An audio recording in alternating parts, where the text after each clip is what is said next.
And because I can't use my Mac, I have to use my phone. Hence why I have nothing set up.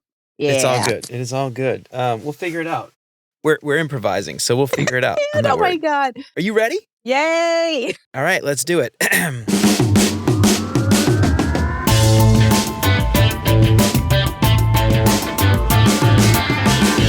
What's up, UX fam? How's your mom and them? Welcome to another episode of Beyond UX Design. I'm Jeremy.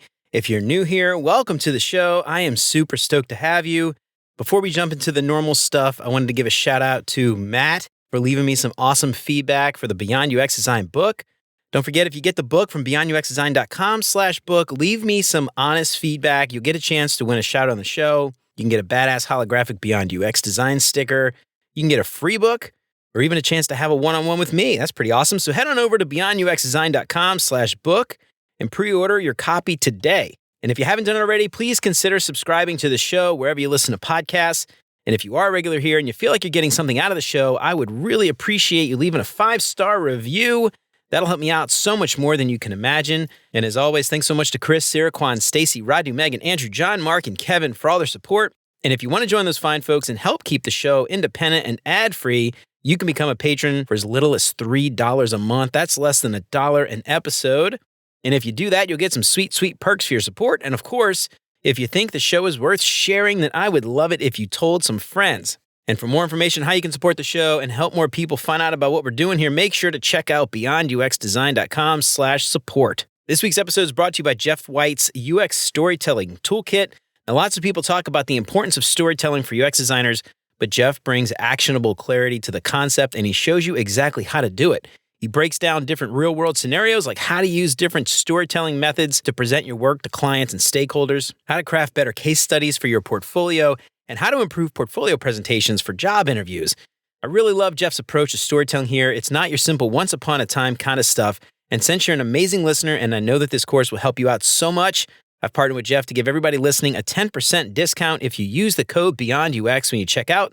So head on over to beyonduxdesign.com/storytelling. Use the code BeyondUX at checkout to get 10% off Jeff's storytelling course. So learn some incredible techniques to influence your team and advance your UX career.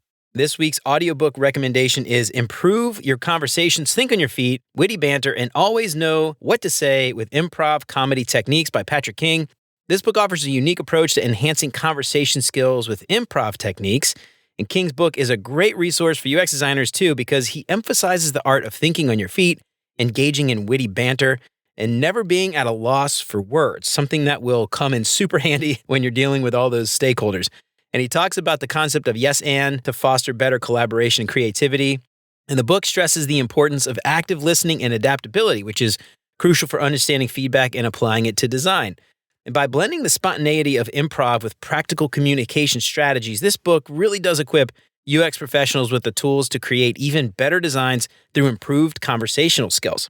So head on over to beyonduxdesign.com/audible trial to start your free trial and download Improve Your Conversations completely free and help support the show in the process.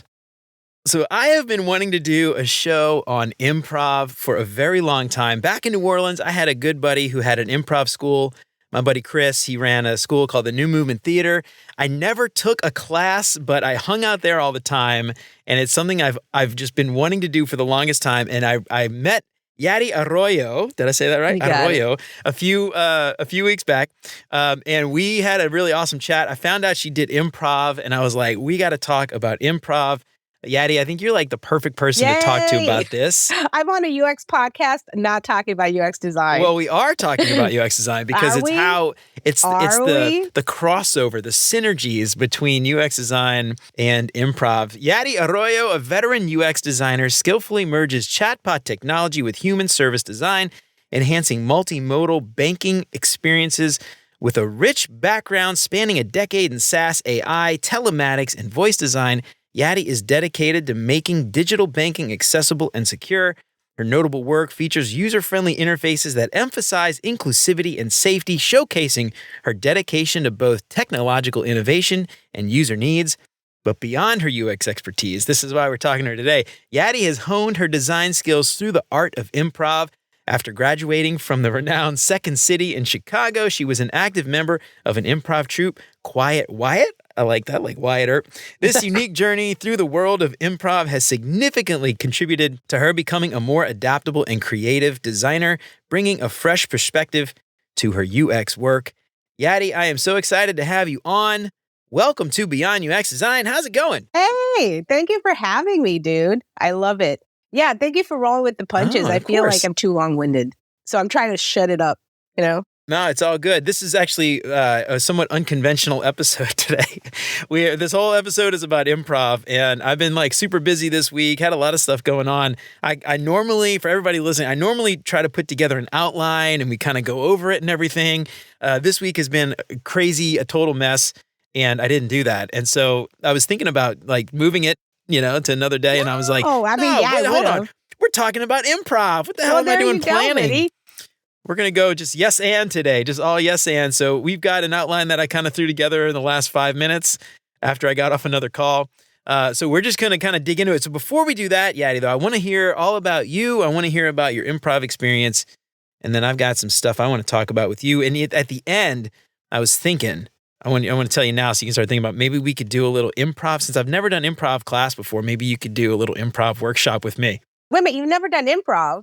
Are you serious? Never, no. Oh, you're a natural dude. I've never done it. You just roll with it. I need to do it. I just, I never did it. I don't know. No reason why. I'm just busy probably. But all right, at the end, we're gonna do it today. You're gonna walk me through an improv. I can do that. But I would argue that we're already improvising. All right, right on. From the very beginning. No, actually, you know what? So improv helped me with design. I think design helps you with improv. Right? Because I was really crappy. Like when I started in this field. I was like what I hate now, right? Like arrogant and wouldn't listen and did not figure out a solution, would always find like an issue with something, right? So with improv, I don't know why I took it. It was one of those things where I was bored and I'm like, well, I have nothing better to do. I'm single. I was mid-30s at the time, or early 30s. I forget. I'm 40-ish now, right? 40-ish. But it was a while. It was a while ago. And I just wanted to do something fun. And through taking classes, it literally just changed how I thought, right? Like physically changed how I thought about things. Whereas before I was like very cynical and wouldn't see the positives of stuff, or I wouldn't see an out. Like with improv, you have to, like, that is what you do. Like it's the theory of yes and, right? Like basically it's a philosophy of you do whatever you can with what's given in front of you. If someone serves up a hot steaming pile of crap, you now will be a dog cleaner upper and you clean up the poop. You will work with that. You will figure out how to incorporate that into your story, right? And it's so funny how there's so many analogies between improv and the philosophy of yes and then actual design. Exactly. And I'm talking product design, UX design, service design, multimodal design. Any type of creation, there's a direct link to it. So I kind of saw myself actually getting promoted a lot faster the longer I was in improv. So that was kind of cool. Yeah, I love that. Well, that is exactly what I want to talk about today. So I'm really interested. So the first thing I want to talk about a little bit is just level setting for a lot of people out there. They may not know what improv is. I think a lot of people think about improv, they think stand-up comedy or something like that. Not the same thing at all.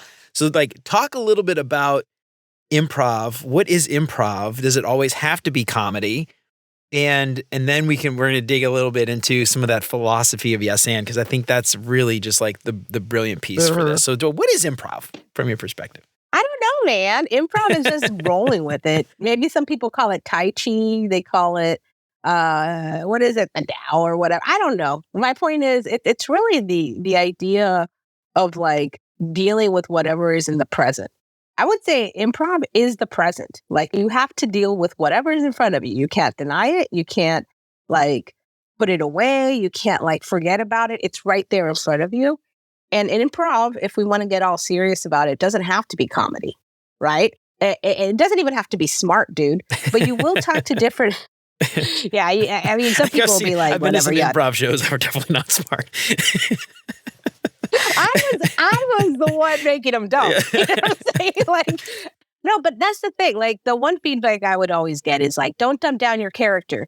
And I realized yeah, all my characters would be dum-dums, but I love it. There's something about playing a naive character that I kind of got stuck in. And I don't see them, honestly, I don't see them as dumb. I see them as naive. So what people like, especially if you're a first time improviser, right? You get shocked by everything. You're not able to work with anything. You like have to have it a certain way. So you only like, for example, when I started, there's only a couple people I could really improvise with because we were of the same style. Because I wasn't really willing to compromise, but maybe they were. So then like we were able to play well together, right? But, as I got better at improv, I realized I have to be able to play well with anybody. So if they serve me something that I hate, I have to pretend to like it on stage. Because as a professional, that's really what matters, right? Like to some point, you're not doing this improv stuff for fun, but you're doing it for an objective. So for me, it was to like build a stage presence and to like really like, best way I could put it, be a professional creative, right? Like I realized like if I wanted to elevate in my career, I had to deliver. The same thing with improv, right? And if you're in front of an audience and if your objective is for them to laugh and they're not laughing, you're not doing your job. If the objective is to like teach them something or like drop some knowledge on them, which by the way, Second City, that's what they teach you, the style of improv. They start off with short gamey stuff to get you in, sucker you in, make it fun. But then long form improv and realistically, their script writing is really about, satire. Right? It's about the smart comedy. So they really are very highbrow, look down on like poopy humor type stuff, right? Yeah. Then you have IO, which is the old Improv Olympic. They can't name themselves that because of copyright reasons, but IO is what they're known for. Oh, so they just use the acronym. That's hilarious. They're known for like long improv too. They have really good improvisers. I think TJ and Dave is what they're known for. Like if you ever research TJ and Dave, they're pretty huge in the improv scene. And they do long form. It's funny, but not like haha funny. And it's not like Second City funny. It's more like real life funny, right? It's like a conversation you'd have with your brother, your dad, right? And then you have Annoyance, which is like a free-for-all, which is, by the way, my favorite school. Because they don't give a shit if you have potty humor, if you don't have potty humor. They do nudity. They don't care, right? They're like the punk rockers of improv. So I fell right into that because when I first started improv, I would literally be anything. Like one time I was an aborted baby trying to fight for my rights. Like that's the type of ridiculousness I bring to the table. Clearly, I didn't make friends, but I did make friends, right? In the long term, like I learned like how to read people, how to read the stage, how to read the audience. You learn all these meta concepts that they don't teach you in school. Like you only learn by doing. Yeah. Right. So I would do like the parallel with design in that all the people, dude, you're going to hear me gripe. I'm going to go on an improvised rant. Do it. But PhDs, right? There's two types. There's the doers and just the thinkers, right? Or maybe there's more, but the ones I've worked with at an enterprise level, you have some PhDs that are amazing. Like they're PhDs for a reason, like mathematically, like they just know all these equations, they know machine learning, and they're one, right? And then you have all these PhDs that just write white papers. That's all they do. They don't know how to like do a Figma file. They don't know how to organize. They don't know naming conventions. Oh, but they're really good at critiquing you at design review. You know what I'm saying? Yeah, of course. Or telling you how the UX process is when they've only worked like 5 years in the field to your 20. So it's like, like, why should I listen to you, sir? Or ma'ams. My point being, let's talk about people, doers and thinkers, right? You can be both in improv, right? And they both work well together. Like some of the best improvisers I know started off as thinkers and then became great actors, right? Like they were great writers and then they ended up being great actors because they honed in on their writing skill. Other people started off with like being just funny and weird. Like I would say I fall into that camp where I'll just do crazy stuff on stage. Not really a writer, right? Ironically enough, I work in AI where I write a lot. Yeah. Right? Okay. Right? So now I've kind of learned, oh shoot, like I have to be more like them. So eventually you want to have both skill sets where you do and you think. You don't want to just do to do and you don't want to just think to think, right? But if we kind of like put designers into those two buckets, right? You have like the theoretical managers and then the hands-on managers, right? Who are my favorite? I will give you a hint. It's not the theoretical the hands-on, yeah, of course. It's not the ones that kind of went to school for it but never actually practiced it, right? The same thing with improv. You got to actually do it. You can't just say you are one without actually doing it. You can't say you're an improviser without actually going on stage. You can't say you're a designer and then just tell people what to do without getting your hands dirty, And even my boss, I will tell you this, Jeremy, all of my bosses at my current job, doers, Yeah. if they wanted to. I don't want them to do. Why? Because they're actually needed in other areas. Yeah. But I know they could do it. Yeah. Right? Like that's the respect part where I'm like, yeah, she's better than me. Like she could easily do what I'm doing. But Yeah, but give me a chance. Give me a chance. yeah, God damn it, Alex. Sorry, she's amazing. No, but my point is like you kind of realize that you have to kind of adapt to your gaps and to the world around you, right? So that's what improv taught me. It taught me like to look at the scene and what's missing in the scene. And be that. Sometimes I'm the parsley where I just kind of sprinkle and do something, come in, justify an action. Sometimes I am the main course where whatever I'm doing is the focal point, right? Interesting fact, since you're a big bear fan. I love bears. I've been to improv school with Rich Estedas, which is one of the actors in The Bear. So that's my claim to fame, dude. Oh, you're talking about the show The Bear. I thought you were like making improv. Like I'm just going, yes, and I love bears. Oh, yes, and I love You're talking about The Bear. I don't know. The show, The Bear. The Bear, the show. Okay, yeah, Ann and I had that awesome show. But yeah, okay, sorry, I was like, I was just going along with it for a second. I was like, I was improvising. Dude, okay, you're improvising. I get it. No, The Bear, the show. The show. I the went Bear, to one. yes. I went to school with one of the guys. So now he's in that show now. It's Rich Estedas. He's the grouchy old. Yeah, hell yeah. Whatever. Did you by any chance tell him about our episode and have him listen? Yes, I did. I tagged him. Oh, right on. Did he listen though? You tagged him, but did he listen? No, we're buddies. Like his birthday was just recently. So no, he's a very cool dude. Like that's the thing. Like some of the people I've met in improv, like I'm trying to think, he's probably like, I like him the best though. Like there's people I've met in improv that I'm like, holy crap, they're pretty big. But Rich is just the coolest dude. Like we've done so many little projects together. Like any oh my God, any little shit I was in. Like, let's do a student film. Rich, let's do it, So because of his yes and attitude, he's been able to get so many awesome opportunities because he doesn't let ego get in the way. He's like, sure, Yaddy, I'll go be the voice of your cat. Episode 3, You know what this reminds me so much of? Like I had a conversation with Tom Griever a couple weeks back, author of Articulating Design Decisions. So we were talking about this idea though with this rigidity, and there are times when it comes to cut a team, when there's layoffs or something. Yeah. And generally speaking, the first people to go are going to be the ones that are, not helpful. They you can't put them in different situations. You can't have them take them off of that project, put them on something else because they're going to complain or they're not going to want to do it. And so there's that level of rigidity that, is not bad to have, obviously. Like you don't want to roll over in every single thing, but at a certain point, you can't be so inflexible that you are hard to work with. And I think that's one of the beautiful things about improv is like, there's certainly, yes, and you're not supposed to say no, but like there's certain things that you'll go with. And I'm sure at some point there's like a line you won't cross. You're like, I'm not going there. I don't know. No, well, maybe I'm just kidding. No, I know my lines. You know what I mean? But yeah. Anyway, that just reminds me so much of that concept, especially at work. And it's like, who are the people that get promoted? They're the people that are, that want to help the team, that are not going to put themselves first, that are going to put the team before themselves and encourage that amongst the rest of the team. And I don't know, I just think that reminds me so much of that conversation I had, and it makes so much sense thinking like about how improv inspires that in you or in people. I love that Tom Griever. Like he's such a cool dude. I don't know him, but his knowledge resonates, right? Like for example, what you just said about the rigidity.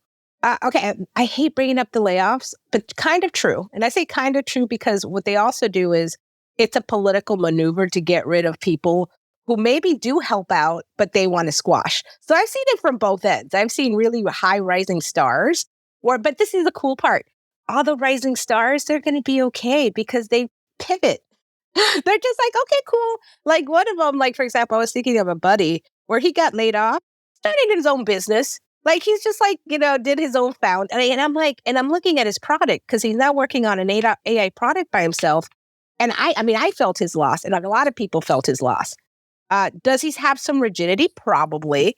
But let's be honest, right? There's a Venn diagram of doing what you're told and being rigid, right? He was definitely not this guy. He fell into the nice little intersection where like, if it doesn't make sense for the user, why am I going to advocate for it? Right? Now, sometimes people want to be squished or want to like squish other people because they get in the way of their agendas, right? So there's that dichotomy of like getting rid of people who are too powerful that are going to make my life hard. You get rid of the really good ones to some extent. And then you also, not to be a dick, not to be, especially not like, I would say not at the company I'm at, because everybody seems to be going through layoffs. But there's certain companies, I'm going to say the biggest ones like Facebook, Google, right? Having known some of the people they laid off and having worked with them, I'm like, why would they even hire them? You know what I'm saying? Not to be a dick, but like when I think of rigid person, I think of one specific person that made me quit one of my favorite jobs because she was on my team. And I was like, everybody hated her. And it took me a whole like 6 months to hate her. I was like, no, guys, give her a chance. I can't imagine you hating many people, I'll be honest. I don't know you all that well, but I don't really hate her. What I did find her was annoying because... Hated working with her. I didn't even... Yes, I did at the time. In hindsight, it made me a better reader of people. Because this was during my improv days, right? So I was learning early improv. So I was still learning how to read people. I was still training whatever. So now I know the signs of rigid people, right? Rigid people. This is the key, dude. If someone isn't even willing to compromise on their opinion 1%, not even 1%, right? They have like, let's say they're like 99% convinced about something, right? And they're like 90% sure, right? If I can't even move the needle 1%, there's no point talking to them because they're not open-minded at all. But if they're at least willing to move 1%, 5%, 10%, have their opinion be changed, molded, adjusted, whatever, then I'm like, you're someone I could work with. So I can say I can work with like 99% of people, even the difficult ones, because I'll find a way around them or through them, right? The 1% I cannot work with are powerful people that don't know what they're doing, right? Yeah. Those are the people I'm like, I don't have the clout. I don't have the respect. I don't have the blah, blah, blah. And thank God, like in my current situation, I actually love every level of leadership above me. That's not always the case, Jeremy. There's some places where I work with I worked with really like rigid leaders. So imagine like rigid coworkers. Oh, rigid leaders. Oh, that's even worse. Not enough. Yeah. It's like you have to do what they do. They don't listen to users. They don't listen to facts. They're they're like no butters, right? Like you have yes anders and then you have no butters. like no butters. No, but you're gonna have to do it anyway. No, but go screw yourself. No, but you can go lay off yourself. So yeah, no, that's such an interesting point about rigidity because I feel like you're a multimodal designer. You could do service design, product design, all different types of modes and different screens, especially because of, the type of positions that you've had. But if you notice, the one trait that you probably have in common with other multimodal designers, let's say myself, we have to be flexible. We have to be. We have to be able to be like, sure, we'll pivot. Sure, we'll consider another platform. Sure, we'll do a modal. Sure, let's incorporate AI, right? Why? Because like with multimodal, you have to be cool with ambiguity. So I would say like, if you're flexible, it's not only going to help your UX design career, but it's going to help you scale up in a world of AI. Exactly. What I'm thinking about too is just to your point, as a service designer, I'm not working at GE anymore, but that was sort of my last role. And the idea there is to get people inspired, to want them to make the connections, to see the connections you see. So, they want to get there because often those connections don't exist. And so you can share that vision orally. You could share it in a talk. You could share it in a PowerPoint deck. But sometimes you have to go create a prototype because they don't get it. Sometimes you have to do something else because they're not going to get it. And so I think like going back to that idea of pivoting and it's like, I know a lot of people that would say, well, I can't do that. I'm not going to do that. Like, I'm not a UX designer. I'm a service designer. Or I'm not a visual designer and I can't do that. It's like, okay, but you're not going to get your point across and you're not going to do your job well. And you're not going to convince these people who are visual, communicators. You know what I mean? So like there's that, certainly that aspect that I think, again, ties back to this idea of improv that like the first thing I think about when I think about improv with UX design, it's those stakeholder meetings where you have no idea how this is going to go. It could go really well. One stakeholder could point out a thing and it just, everybody else in the room just laser focus on that one little thing. It's just all downhill from there.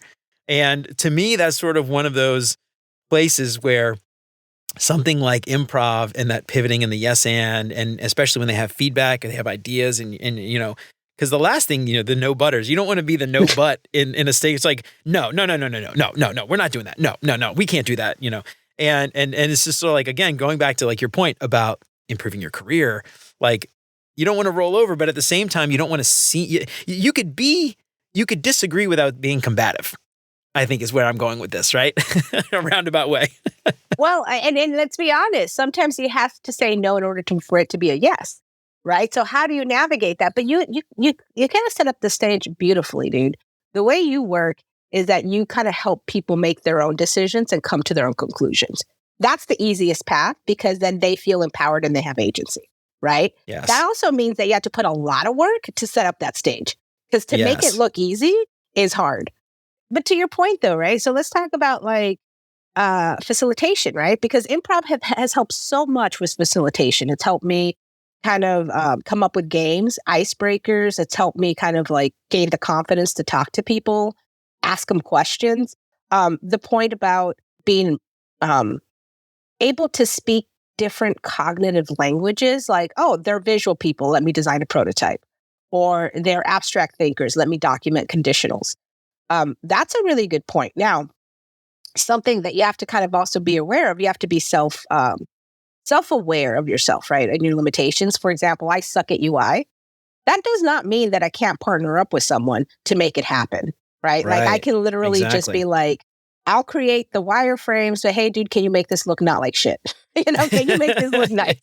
Yeah, or we could co-design together or something, and as God. You go, we can do it together. Yeah. Well, and let's talk about that, right?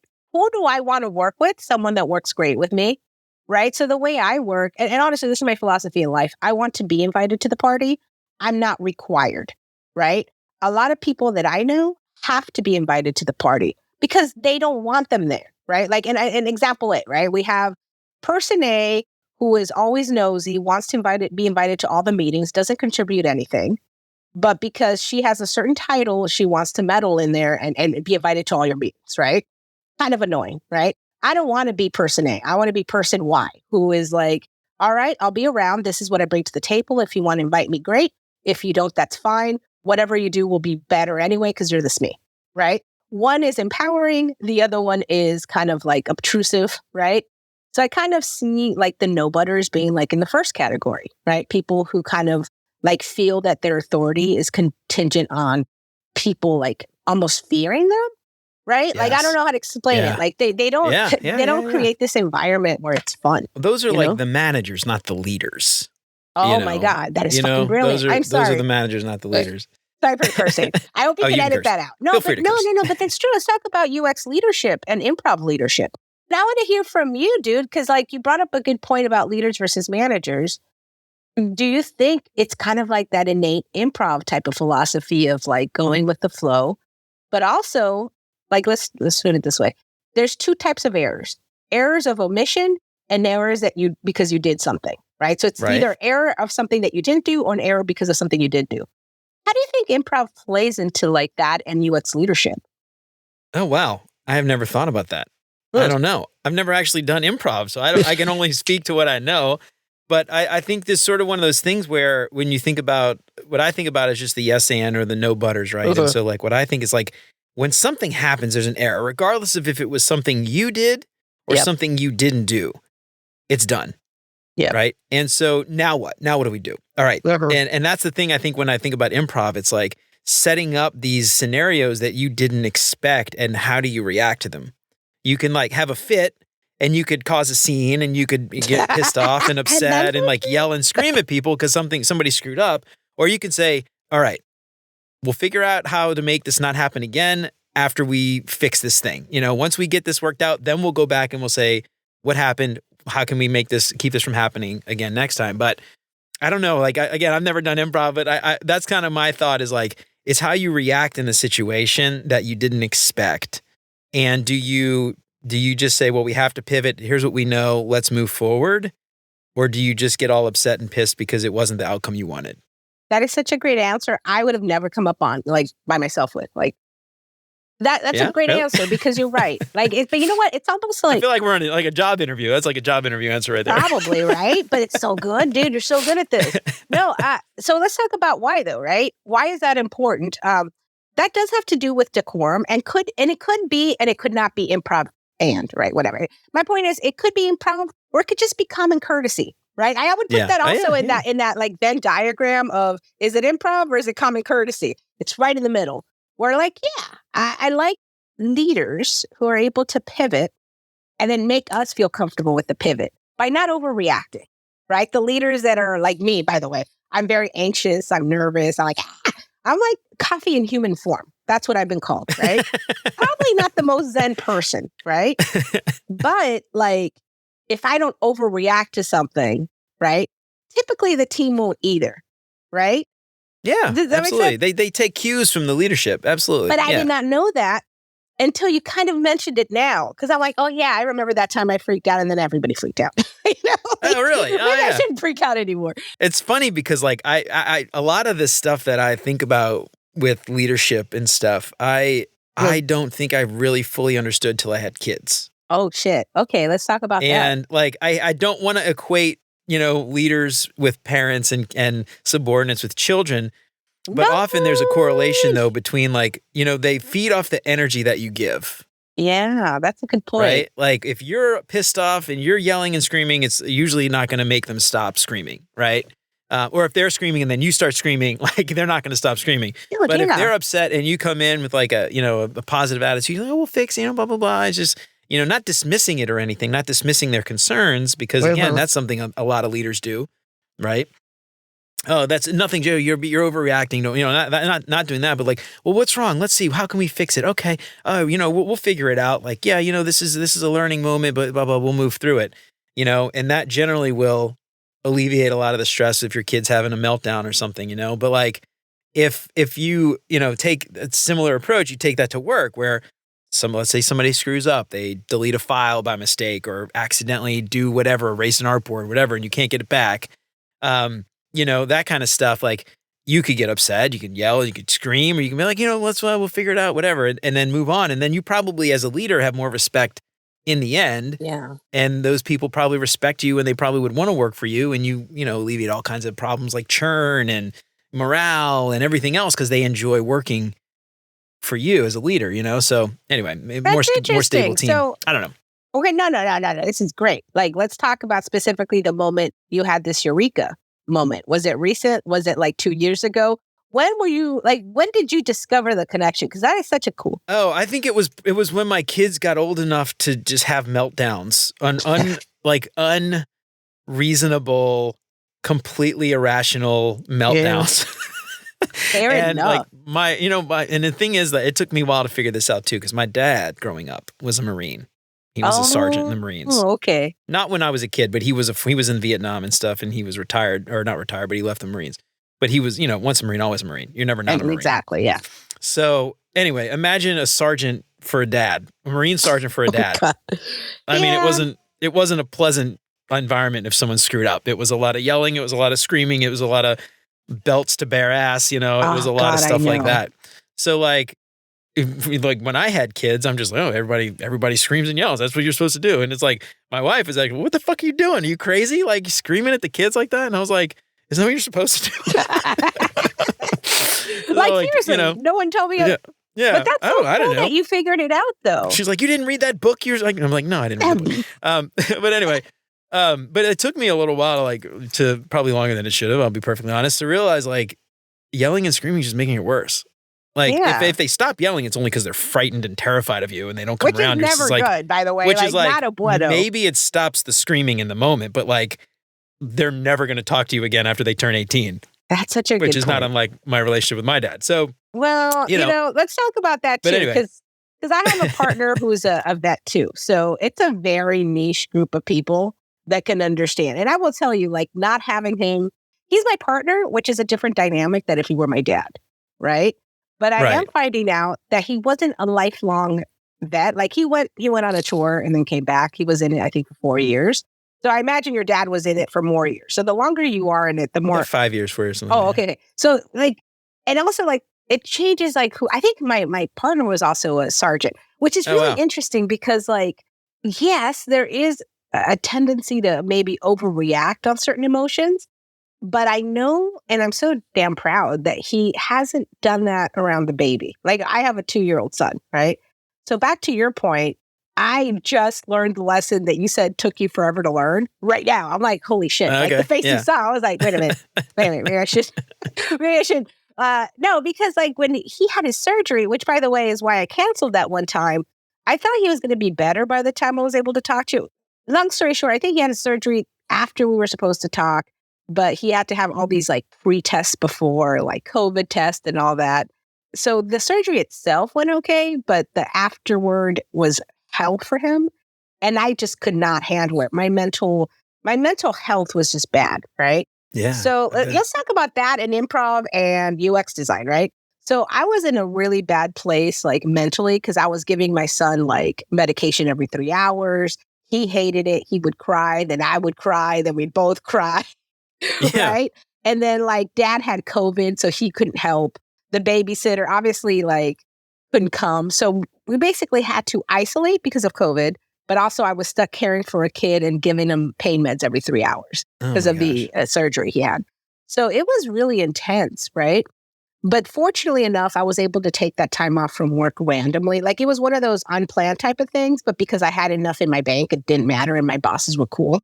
Right. So let's talk about leaders. Leaders don't micromanage you. They're like, you know what? You're sick. You got to take care of a kid. We're cool. Right. I will not take that for granted. Right. But I wouldn't have been able to function at work, dude. So how do you work with people who are in a bad place at work? Right. And this is the interesting thing. Talk about leaders. So my boss, one of my many bosses, super cool dude.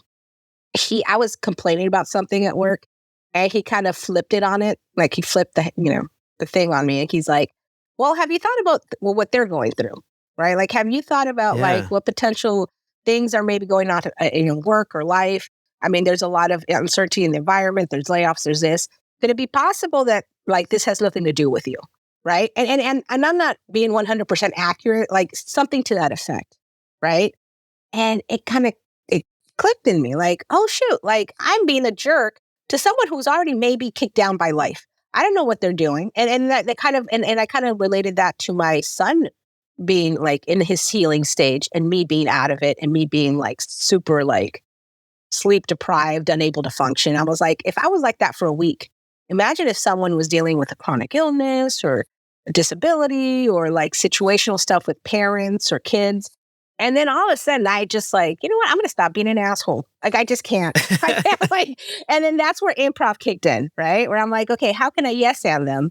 How can I be a better colleague and be more supportive and not like just shit on people? You know, because even me who went to improv, I'll still find myself being a jerk.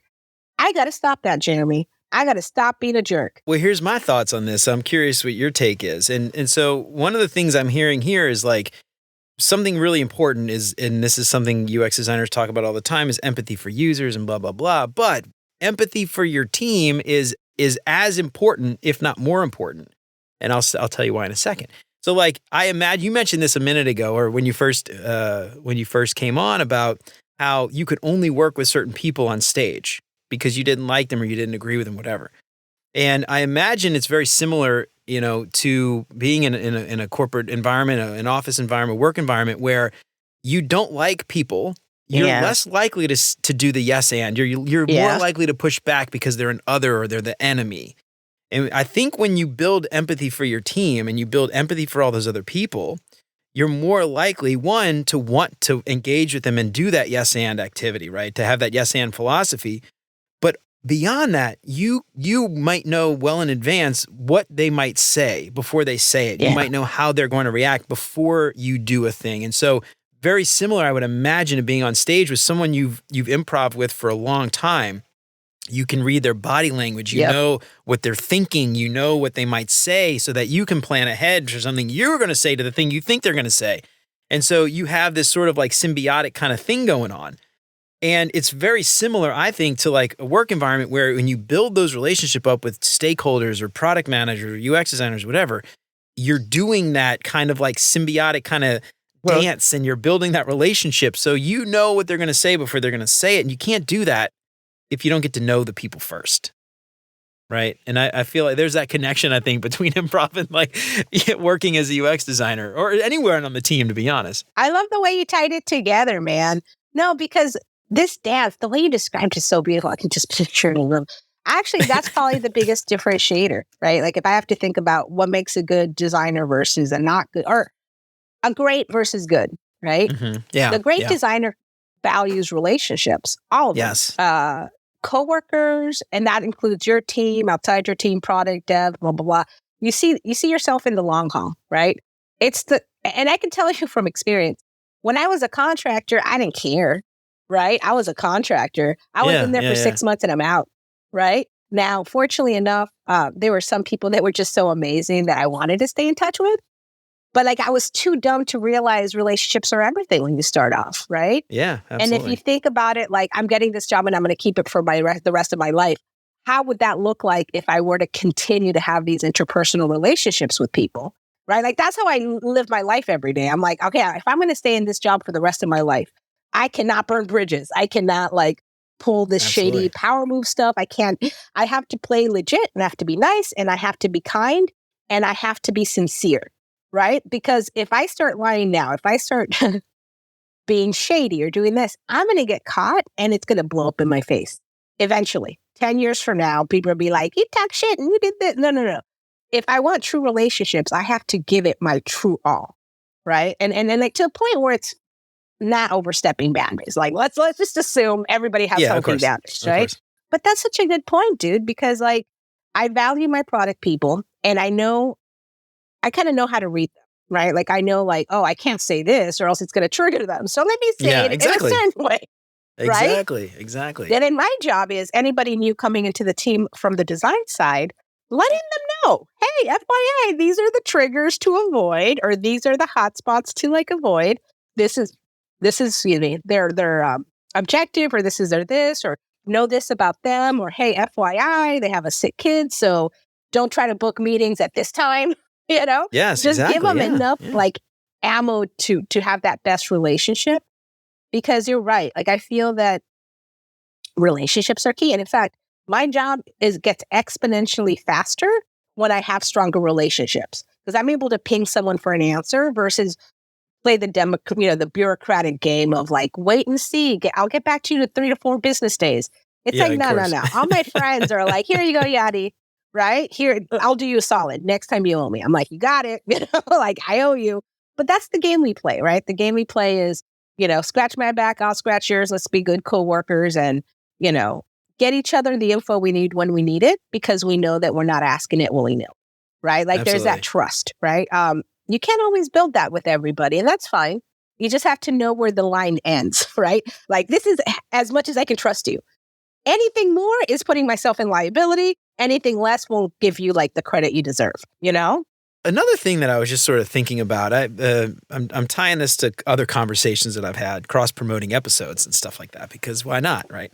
But a couple weeks back, I had a really awesome conversation with Dr. Ari Zalmanow about research and how, there's often this sort of conflict between the UX teams and stakeholders. Yeah. Right? Yep. And when you think about like conflict, it's like often like, a negotiation maybe is better. Like I'm trying to sell you my car, right? He uses this as an example. I want to sell it for $20,000. You want to pay $10,000 for it. So we're like competing against each other, right?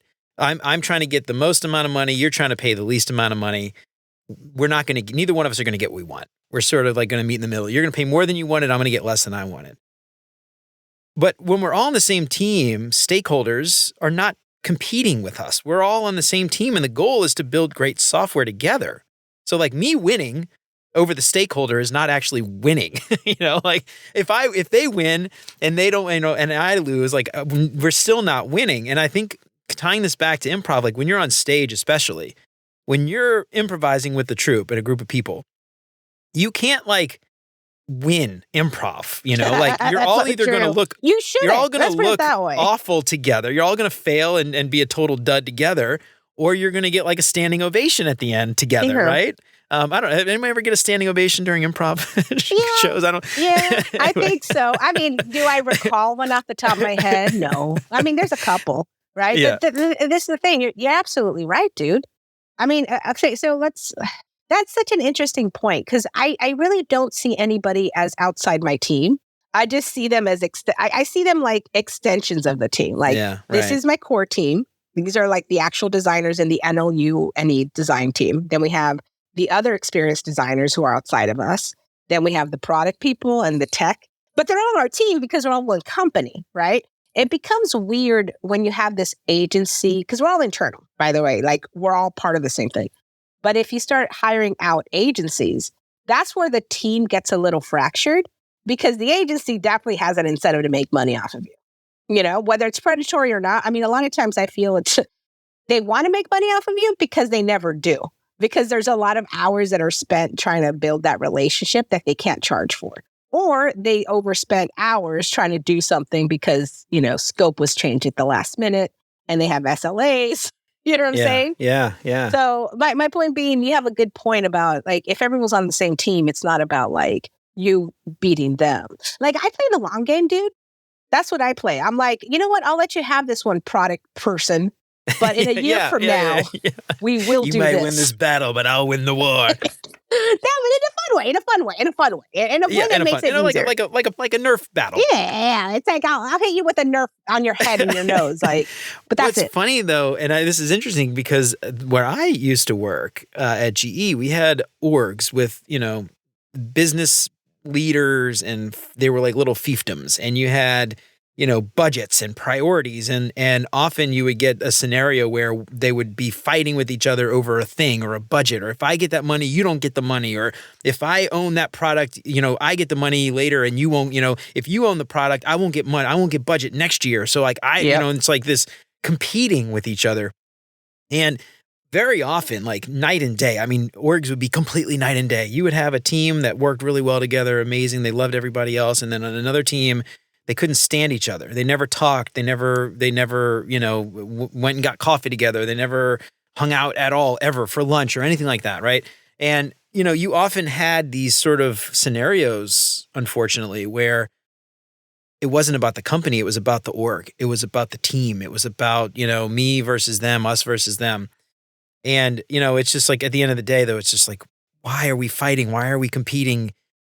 We're all here to make this company money so we get a bonus at the end of the year, you know? Like, do you think it's just so funny. Leader? I don't understand it, but do you think it was all the leader that drives it down? Yeah. Do you think it's a cultural? Absolutely. It's absolutely coming from the top. Yeah. And I love that you noticed that, because I noticed that too, and it's so counterproductive.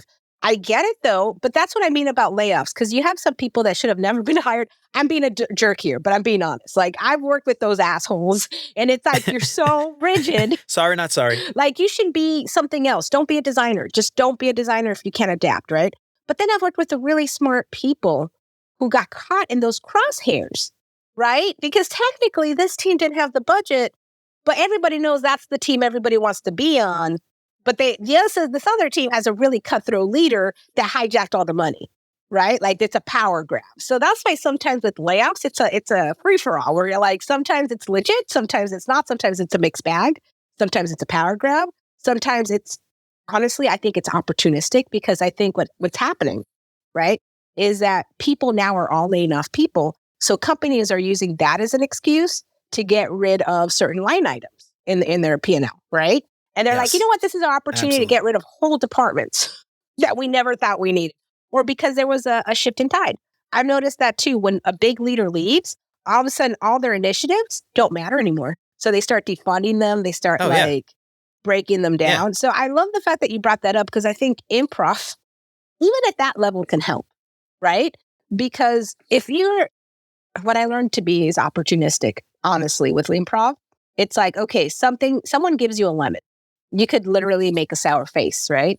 Or you could literally like create your own lemonade stand, expand, create like lemonade pops, you know, diversify, create like lemonade ice cream. You know, you can do whatever you want with whatever bad situation, but it's all about mentality, right? So I will give props to some of my favorite leaders. So like my favorite leaders are not the only, are not just the designers that can design and do my job better.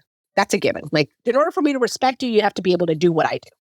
But then there's that extra layer of BS, right? It's that extra layer of having to deal with these politics and being able to secure budgets.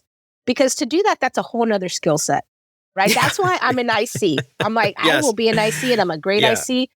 In my manager material, if I have to be, but honestly, once you start getting into UX manager, maybe like UX director and above, not even manager. All the Because budgets. I can manage people. I've managed teams. I cannot for the life of me learn the politics. Or maybe I can, but I don't want to. But it's that ability to justify why your team needs X amount of money, to justify the head count, to justify this. Like, those are some of the best leaders I've had, where it's like, oh my God, you know how to talk like board member. Like, you know how to talk C-suite. Yeah. You know how to talk like this talk where it's like, but this is the other thing.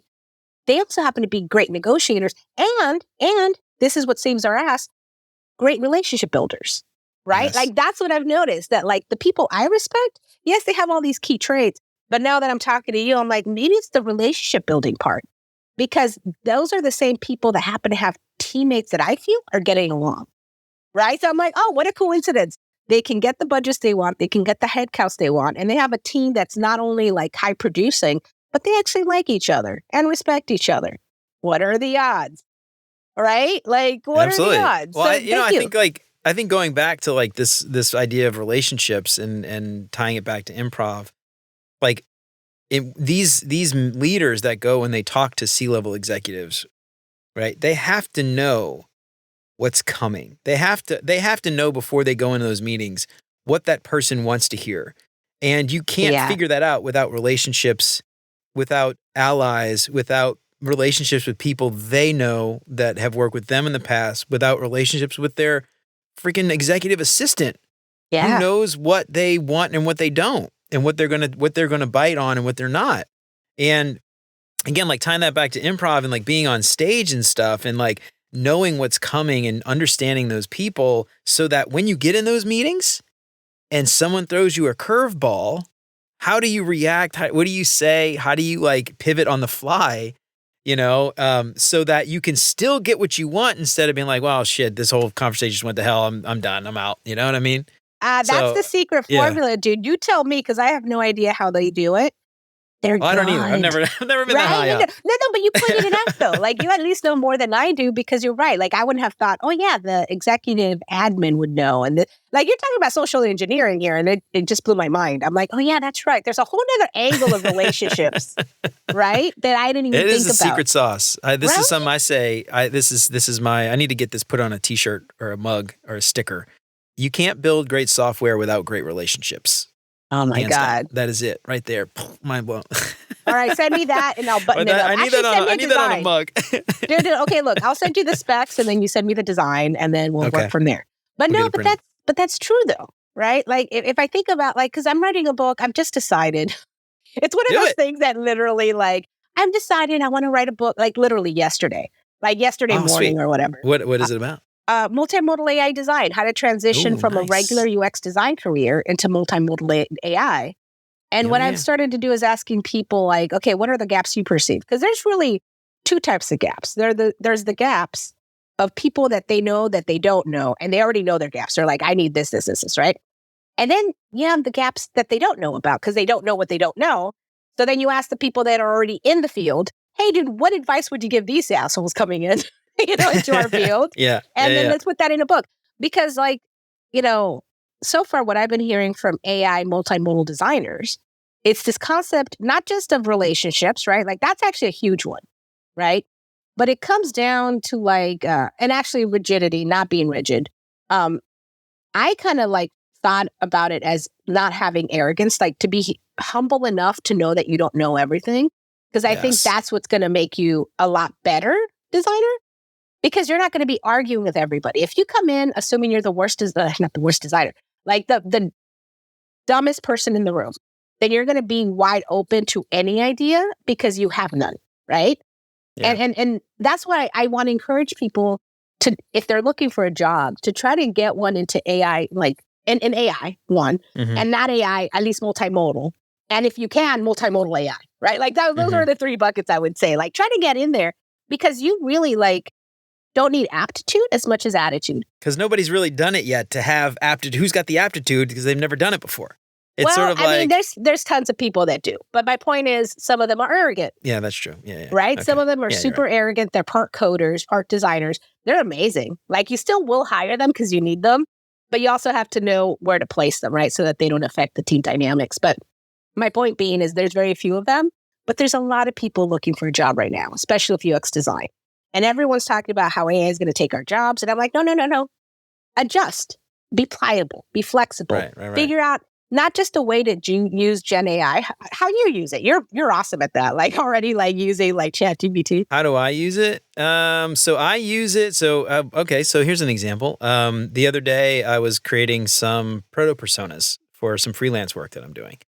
And I fed all the information that I knew. And I was just like, make these into proto personas, like based on the data that I'm giving you. And it spit out everything like all categorized and all this stuff. And I was like, that's freaking great. Like, it's a proto persona. It's not a persona. So like, it's all based on assumptions, obviously. So it's not like research or anything, but it got me exactly what I needed so I could have a conversation with the stakeholders to align them. And it took me 30 minutes. Yeah. Versus how long? Well, exactly. How long would it have taken me to like do it? But not only that, I was also able to like create, these images or these avatars and the stuff. So I was able to actually like dress it up and add some like visual polish to it. You see, so that saved you time. And Dolly created this stuff in like 30 minutes. Yeah. So I use it for stuff like that. I use it for like writing problem statements in the right way. So it's like I'll feed it in a bunch of content or data points and say, what's the problem statement? Craft the problem statement. And then you never just copy and paste. You always tweak it. I use it for writing bios for guests on the show. Oh yeah. Like, hey, here's a bunch of data points. Write a compelling paragraph about the guest. Dude, so I'm yeah, taking that's notes. how I use kind of stuff. I'm like, literally taking notes. No, the reason I'm taking notes, right? Because if I'm going to be serious about writing a book, which honestly, it's less about writing a book and more about filling a need. Right? Like, everyone keeps asking me, like, how do you become a multimodal AI designer? How do you become an AI designer? How do you do this? How do you do that? I'm like, I don't know. But what I am good at is consolidating data, right? So like, if I don't know, I could ask my friends and then I could get their thoughts, consolidate into some sort of format, whether it's a book or a show or podcast or whatever, and then put that out there, right? So right now, the first modality is a book, because that opportunity kind of presented itself to me. And it's kind of like, you know what, might as well like get the ideas going. Second, it's not about me, right? And what I know. It's about me and who I know, right? So I've worked with other multimodal designers and I don't have all the answers. And I think maybe that's what I'm trying to get to, that like, to be a true designer of anything, right? I'm just going to use that word, an anything designer, whether it's like AR, VR, AI, whatever, right? You have to be okay not being okay, right? Like, I don't know how to do this, but being okay with like, I'll find someone who can, or I'll learn the skill set that I need to do it, right? Like, I taught myself how to like code in Amazon Lex because there wasn't a legit prototype I could use, for voice back in the day in 2015, right? So like, it's that type of mentality of like, if I can't now, I will, right? Or if I can't now, I'll find someone who can help me. And with Gen AI, like how you described your usage, like, and not just you, like when I think about use cases, everyone keeps bringing up things that help you do your job better, not necessarily your job. Right? Because everybody thinks, oh, hey, he's going to steal my job. I'm like, hey, he's not smart enough yet. I'm sorry to break it to people. It's just like, have you read some of the hallucinations? It's just crap. Oh, yeah. And then sometimes you read it and I'm like, this just makes no sense. It sounds like an academic wrote this. Like, this is not a third grade reading level, which by the way, I always try to do like a fourth grade reading level. Oh, like really? That's just, for my personal preference. I'm like, if I can make it easy enough for people to understand, then we're good. You know what's funny? You mentioned that the other day. Oh, I can't remember. This is the way I used it. It wasn't for work. What the hell was it for? It was like I was trying to explain something to my kid because they asked a question. And it was like 2 words that sound the same. I cannot remember what this was. Oh, this is going to drive me crazy. Anyway, I just plugged in. I was like, explain it to like a kindergartner. And it like came back and I was like, this is perfect. This is exactly what I needed to say. I wish I could remember what that was. It was something. Anyway, my kid was impressed. You're going to think about it like after the podcast a week from now, right? I know. You'll be like, oh, that's what it was. But I like that saying, explain it like a kindergartner, because I'm actually writing that down.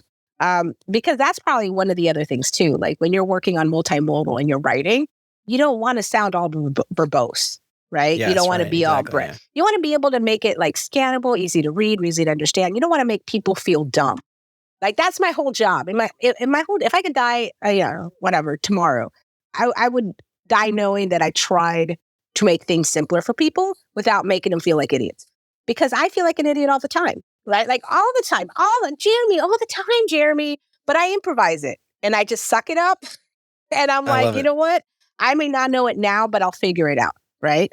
You bring up so many good points about like, relationships and even your Gen AI use, right? Like, how do you use it to help you, right?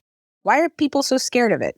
Why can't we improvise it and, use it, be opportunists, use it for our own good? You know what I'm saying? Well, I think it's one of those things. Here's my take with AI and generative AI specifically. It's not very discoverable because it's just a blank text box, right? So there are people who are willing to go and just type a bunch of crap into it and see what comes out. And there are other people who are just terrified to start because they have no idea what to type to begin with. That's a good point.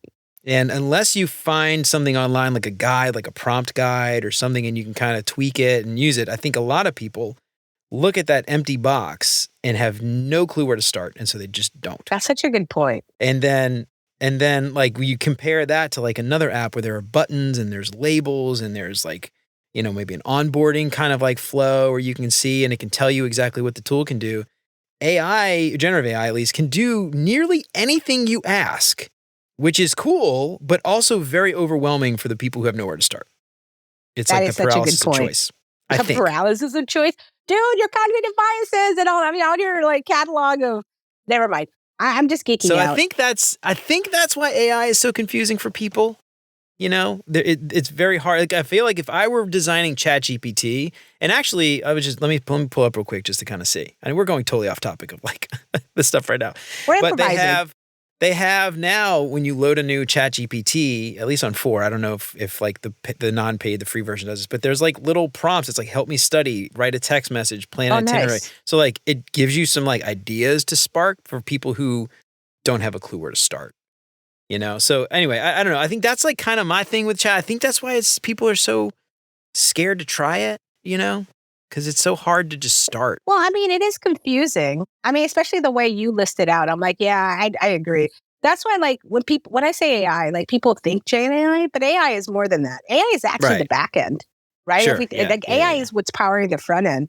And like, if we think multimodal, right? Like, this is what I would do. If I was the product person on OpenAI or any type of like Claude or whatever, right? I'd create a multimodal interface. I would use basic UX principles to create some sort of onboarding. I would also use some sort of prompting. I would use like the multimodal glass.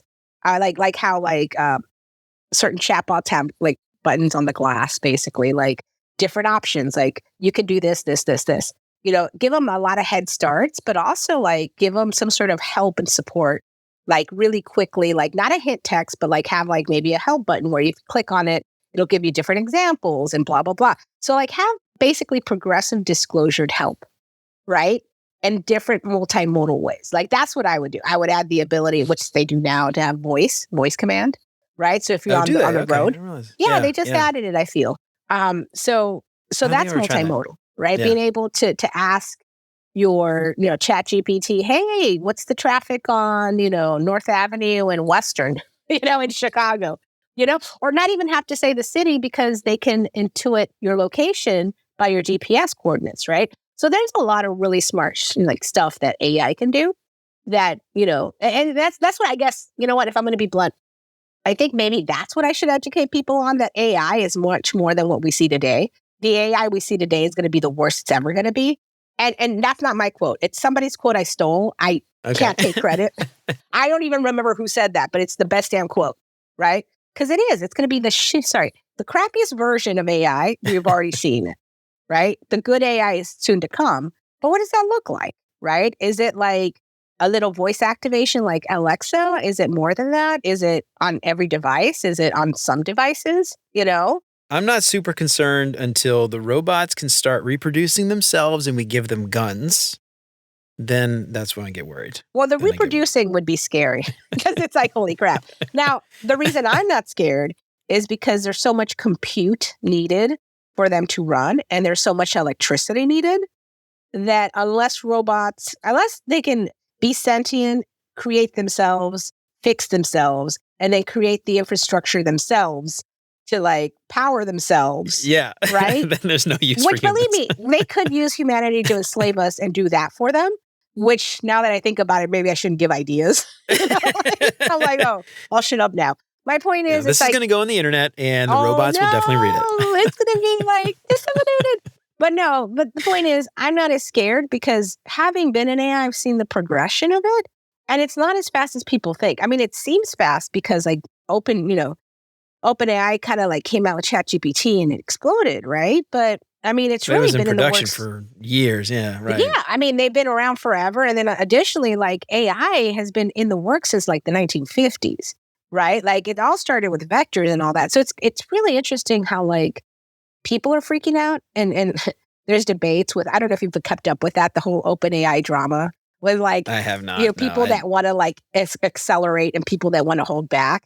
And I'm like, fine, like, figure out your safeguards, buddies. Either way, I'm in the camp of I'm not too worried just because like there's so many things that have to like already be in the infrastructure to make mass like computer takeover happen that I'm like, we're not there yet. Right. Like we're still having brownouts in California. Like that's not like, and that's where Silicon Valley is. Yeah, so I'm not worried. I'm not worried.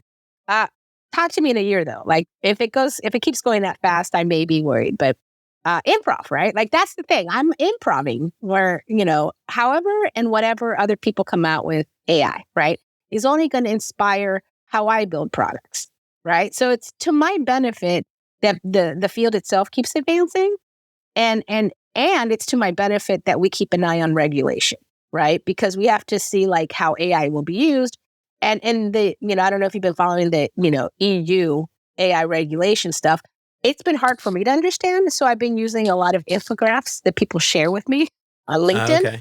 Yeah. And those infographics are great because I'm like, oh, I get it now. But yeah, no, some of the legislation in the way they're breaking it out makes a lot of sense to me where I'm like, yeah, if it's for medical use, maybe it should be considered high risk and we should have certain caveats in there. And there's certain things like maybe we shouldn't do, like use AI for people detection in public, willy-nilly. Like that, I want my privacy, right? So it's certain cool things that I'm like, I can be on board with that, but that's the thing. Like that's in the, EU, that's not in the States. So improv, right? States, we like freedom here. We like freedom and you can't take it away. You can't take it away. Improv. Like improv gives you the freedom to do whatever the hell you want as long as, honestly, it's very American if I think about it, because you can do whatever you want as long as you respect the other person and whatever they want. Right. And it's only that weird Venn diagram, inverted diagram, I guess, where it's like if you do something the other person hates, like you got to like figure that out. But that's the thing. Like you just have to figure out what not to go. Like that's called boundaries, right? Like just figure out the other person's boundaries and don't violate them. And everything's kosher, I love it. Well, that is an excellent way to close off this episode. Words of wisdom. Everything's kosher. Respect the other person. I've never heard kosher before, by the way. It's kosher. I don't know. Well, right. I know that, but like kosher, I've never heard kosher. I just say that because I like kosher food. Okay. I like food, dude. I'm not going to lie. Food. Love me some food. All right. I was going to see, do you want to do a quick improv class with me to teach me some improv on air while everyone listens? Let's do it. All right. Where do we start? All right. Let's do, you know what? Let's do a fun one. So let's do, my phone's about to die. So we may have to make this quick. I have less than 5% battery. Oh, no. Okay. It's bad. All right. So let's do one word stories. Basically, we all take a turn saying one word and we tell a story together. Okay. So you can start. Just say one word. Pick any word. Hamburgers. R. The. Bomb. Dog. That was like an end. That was Yeah, period. no. I'm just sorry. What sentence did I start with sorry. a So dog? I ended the sentence. I should have kept it going. That was like, hamburgers are the bomb, dog. Like, that was where I was going with that. But calm it down. I didn't get it. Okay, let's do it again. All right, I'll start. Once okay, go. Upon a minute she was constipated from eating to much hamburgers. dog. That's called it's called a callback. Okay. When there you we bring go. back a previous joke, there you go. All right. Well, that was fun. So I'm now an improviser. Can I say? Yeah, I'm you an are. No, improviser? actually, I you could have fooled me, dude. No, because you are very go with the flow. I've always, I mean, maybe next time we're offline, I want to know why. Like, how do you manage to be so go with the flow without taking a? I think, you know what? Honestly, I think it's probably goes back to like playing music and stuff, and like playing like a lot of like jazz and funk as a kid, and like jamming and stuff, and just like kind of, it's very, because I mean, jazz is essentially improv in music form. So like, you're just kind of making up, you're going with the flow, you're trying stuff, I don't know. Maybe I've been playing music since I was like 8 or 9. And I think that all right. probably, I don't know. Honestly, I have no idea. Did I show you this or no? Oh, look at that. Yeah, there you go. Yeah. So you. Oh yeah, I remember something. we talked about that. Yeah. So I think you're onto something. I think maybe that's why. And plus, you grew up in New Orleans, right? Like the yeah, and that's capital. like just, you gotta go. Yeah, you go with the flow, man. I mean, New Orleans is. Dude, I think you should be teaching improv at this point. New Orleans is a place where if you don't go with the flow in a place like New Orleans, you don't belong. You don't belong there. Get the hell out. You know what? I have to go there. I haven't been. I have not been there. Really? No it way. sounds like my type of town. Kind of like you Austin. could take a train. They have a train that goes from Chicago all the way down to Are New you Orleans. serious? Amtrak. Yeah, Oh, Amtrak. I love trains. I think oh my it's God, the city I'm of gonna New check it Orleans train. Yeah. Grace, I'm going to check it out. It's not cheap though. It's like ridiculously expensive. Nothing but is. It is fun. It's cool.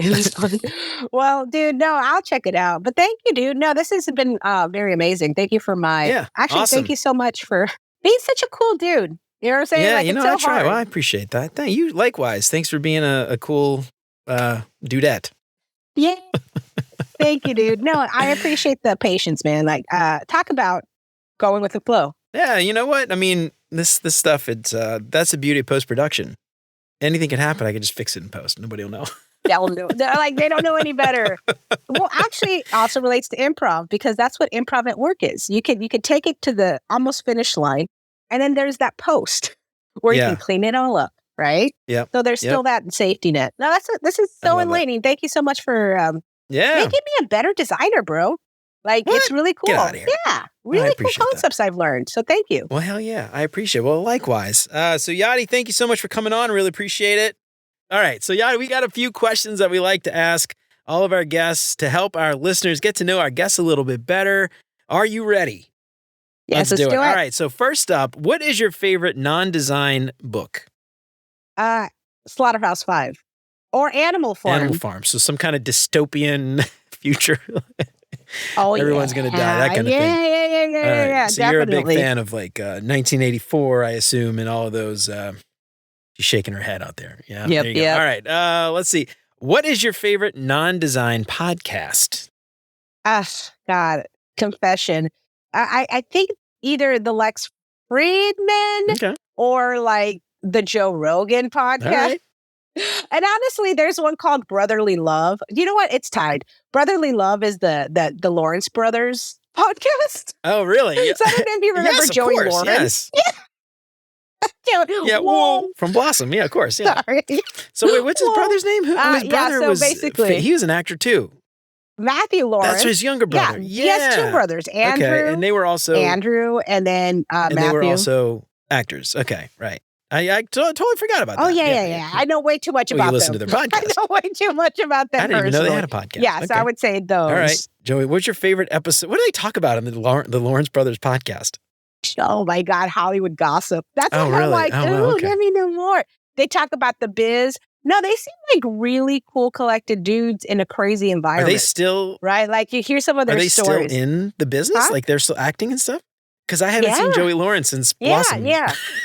In the 90s. Well, they've gone... I guess are they like behind... They've gone the production Okay, so they're route. behind the scenes. Okay. Yeah, they're more behind the scenes. And they talk about that too, how like sometimes it's an actor's natural migration to go like to producer or whatever from acting, right? So it's kind of cool because I feel that's the same way UX is. Sometimes you start off in one field and then you end up in another one, you know? Yeah. Yeah, that's interesting. Yeah, it's similar to, I guess, like kind of how we talk about the sort of technical skills and then moving over to like the strategic side of it, you know? So anyway. All right. That makes a lot of sense. I don't think I would ever thought about that. All right. What is your favorite meal? And this could be something you've cooked, your grandma used to cook, could be something you had at a restaurant, anything you've put in your mouth. That's food. Ah, man. My favorite meal. Yeah, it's my grandma's chilaquiles. Ooh, chilaquiles. Like the way she would make yeah, you know what those are. I'm like, not everybody does. I can't eat them because I can't eat too many carbs. Like I'm, what do they call it? Sugar intolerant, whatever. So basically I can't eat it anymore, but that's my favorite. And then she died. So I can't, I can't have it from grandma, you know? You'll So it's never like have I just You'll have never it have from a another restaurant. chilaquiles again. I know. There was a restaurant by our house back in New Orleans that, and I don't see chilaquiles on many menus. Usually it's on the breakfast menu though. Is it always with eggs and stuff? Is it always with egg on top? Not always, but yes. Okay. I mean, that's like a favorite, dude. But yeah, exactly. I love it for breakfast. I love it for dinner. But if you have it for dinner, you don't have the eggs. You know what I'm saying? That's right. Yeah. So anybody who isn't aware, chilaquiles are really good. It's authentic. It's something you probably wouldn't find at most Mexican restaurants, but it's tortilla chips with red sauce and like an enchilada sauce. I don't know. You Sometimes they do green sauces. Oh, so green, that's why you have to clarify when you go to a restaurant, you have to be like salsa roja, and make sure to say that in Spanish, like red sauce. Maybe not be as brutal about. I'm a little tyrant-y, yes. I love chilaquiles. That's my favorite. This is sort of related. Well, let's say 4 or 5 levels related or tangents off. But I used to go to this Thai place all the time, and I would always ask them to get a Thai hot. And I'm telling you, every time it would come out mild. And I would be like, dude, I literally said Thai hot. And then one time I had, one guy, I had a waiter one time and he was like, yeah, when it's white people that order Thai hot, they usually just ignore it. And I was like, what the fuck kind of racist bullshit is that? Like, come on, dude. It's like you burned my mouth how I asked you to. It's like I would have expected the opposite. Like, this white boy wants Thai hot. I'm gonna give him Thai hot, you know. But they just went straight. I think they probably used to do the hot, and then people would complain and send it back. So they probably were just like, we don't want to deal with it. We can always add more spice. We can't take we can't take spice out. This little white boy's gonna have Thai hot and he's gonna complain and want his money back. Anyway, then they would bring out the little tray. I had to do it myself. Yep. But you know what's cool? You can handle it. So how did you know you could handle Thai hot? That's the bigger question. Well, I grew up in New Orleans, so we always ate spicy food, and I would just, add extra spice, and it's like I would try it out, like 1, 2, 3, or 5 to 10, whatever the rating, because every place has different ratings. And I would just sort of go up, but I would like to do Thai hot to test it out to see how hot it really was. I hear you, dude. Because like some places like Thai hot was not hot, and some places Thai hot was like impossible to eat. So I don't know. I just like to do that. All places I've gone to, when I say Indian hot, I regret it. I'm like, nope. Like every single place. Oh my God, there's an Indian place around like our house that when you do like just a regular red curry, and they'll ask how hot, and you say I want it mild, it still is so hot. I'm like, this is hot. This is like not mild, dude. Yeah, I mean, it's delicious. It's good when you're like, give me the mild version, and the mild's still like burning your face. Can we like the white boy mild? Can I have the white boy mild, please? The Midwest mild? I'll take this. With spice at all. Just take it out. And it's still spicy. Give me that Midwest mild. That's what I want. All right. What was the next question? What is your favorite vacation spot? I don't know, man. Since I had a kid, I would say my bedroom. Like just staycation. Whenever my kids asleep. Basically staycation. Sadly, yes. No, I love my child. He's great. But no, okay. So let's say before child, I would say Mexico. Like I love my family. I miss my family. I miss my family in Texas. So, Mexico, I would say Mexico City, around that area. I would also say like, that's cool. I've never been. Tamaulipas, which is like a beach area, but also like very dangerous. So I don't know. Really? You know what I'm saying? Okay. Like, narcos are huge there. So try to stay away. Mexico City's not by the beach, though, is it? I thought Mexico City was like that's inland. Why I would say Mexico City and or the beach. Okay. Tamaulipas, which is like the coast and stuff, but that's where all the drug dealers fight for land. So that's why I'm like, I don't want to die, but I do like the ocean or the beach. I'm like, pros and cons. Pros and cons. Yeah, I'm a beach guy. I like beaches myself. All right. What is your favorite design tool that is not Figma? Miro. I like the Miro boards. I love Simple, it. I get a lot of people that say that, actually. A lot of guests answer Miro. I mean, you know what? Okay, so I'm going to do something different. I'm going to say okay, paper and pen. Everybody says paper and pen. Second most common answer. Shoot. All right, fine. I will be like everybody else. Paper and pen and or Miro. I love it. Yep. No, it's actually really cool because Miro's got some like really neat prototyping does it? Components and stuff. So you can like drag and drop form fields and like put together like a really rough interface for like a workship or something to test a design sprint. You know what I mean?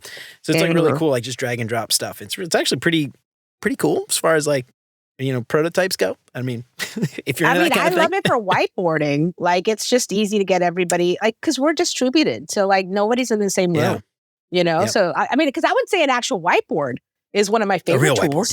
Yeah. An actual whiteboard.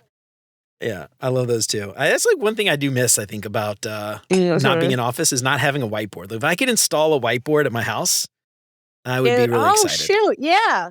I bought one of these, dude. So they're like whiteboard, like papers. Paper? I don't know how to explain. It's like a poster. It's like a sticky? You know is it what? Like, do you stick it on the wall like a wallpaper almost? Okay, hold on. Yeah, and you could just like, so I've been meaning to put this up because, I just like to like whiteboard everything, Hell yeah, I'm with you on that. All right, Yaddy, well, it was great talking to you today. Before we get out of here, one more time, tell everybody where they can find you, to follow you on LinkedIn, all that stuff. Usually on LinkedIn, I am linkedin.com/in/Yaddy, YADDY. My website is down because I forgot to pay it. And it won't take my Apple Pay. So I have to like log into the website. Yeah, it's been like, that's the only reason. It's not that I don't have the money. It's that I literally cannot process the payment. So now when you go to Yaddy.com, it just says, this user has not paid their bill. They're a giant bum. That's what it says. I told him to take that sign down. That's not professional. Horrible error handling. That's just not cool. Oh, man. I think they do that on purpose. That's a feature, not a bug. To shame you into like submission. So accurate, dude. But they can find me there. They can find me there. We also have a Slack group. So if they want the Slack invite, it's on my LinkedIn, but I also can email it to people. Yeah, we have a Slack chat where we just talk multimodal AI. And it's growing. Ooh, and it's we're starting to find our groove. I think I don't know how to moderate. I just don't know anything. So I need whatever help I can get. So there you go. So if you're listening and you can moderate Slack channels, give girl Yaddy a holler. Thank you. All right, Yaddy. Well, that was awesome. I'm really excited to have you on today. Thanks so much for coming on. This was a blast. Yeah, ditto. I appreciate it. I'll see you later. Have a good one. Well, all right, y'all. That's it for Yaddy and me for today. I hope we helped shed a little bit of light on improv and how improv can help not just in your UX career, but in life in general. Improv is great. And if you haven't done it yet, make sure to check it out. Have you done improv? Has it helped you out in your career? What do you think? Let me know what you think on LinkedIn or shoot me an email at hello@beyonduxdesign.com. I'd love to hear from you. And if you like what you heard today, don't forget to subscribe wherever you listen to podcasts. If you feel like you're getting something out of the show, I would love it if you left a 5-star review. That would help me out so much more than you know. And if you know somebody who might find any of this stuff useful, then why don't you tell them about it? That would be fantastic. One more shout out to Matt for leaving some fantastic feedback for the Beyond UX Design book. Don't forget, if you pick up the book from beyonduxdesign.com/book and leave some honest feedback, you'll get a chance to win a shout on the show, a badass holographic Beyond UX Design sticker. You can get a free book or even a chance to win a one-on-one with me. So head on over to beyonduxdesign.com/book and pre-order your copy today. And if you want to help keep the show independent and ad-free, check out the Patreon sponsorship packages at beyonduxdesign.com/support. You can join Chris, Siraquan, Stacy, Radu, Megan, Andrew, John, Mark, and Kevin, and a bunch of others by supporting the show for as little as $3 a month. And there's some awesome perks like that badass holographic Beyond UX Design sticker. You can get a shout on the show every week. There's even a package to meet with me for 30 minutes every month. And don't forget to head on over to beyonduxdesign.com/audible trial to download Improve Your Conversations, Think on your feet, witty banter, and always know what to say with Improv Comedy Techniques by Patrick King. Sign up for a free 30-day Audible trial, cancel at any time, and the book is yours to keep forever. And in case you forgot, I've partnered with Audible.com, so anytime you sign up for a free trial, you'll help support the show. There's no obligation. You can cancel anytime, and the audiobook is yours to keep forever. So get a free audiobook on me and help support the show. Do yourself a favor and head on over to beyonduxdesign.com/storytelling and use the promo code BeyondUX at checkout to get 10% off Jeff's storytelling course to learn some super valuable ways to influence your team and advance your UX career. Remember to sign up for the newsletter and check out all the past episodes along with all the show notes at beyonduxdesign.com. I hope you keep coming back for more great UX tips from Beyond UX Design. And until next time, remember, you're more than a designer because there's more to UX and design. I'll see you around. Take care, y'all.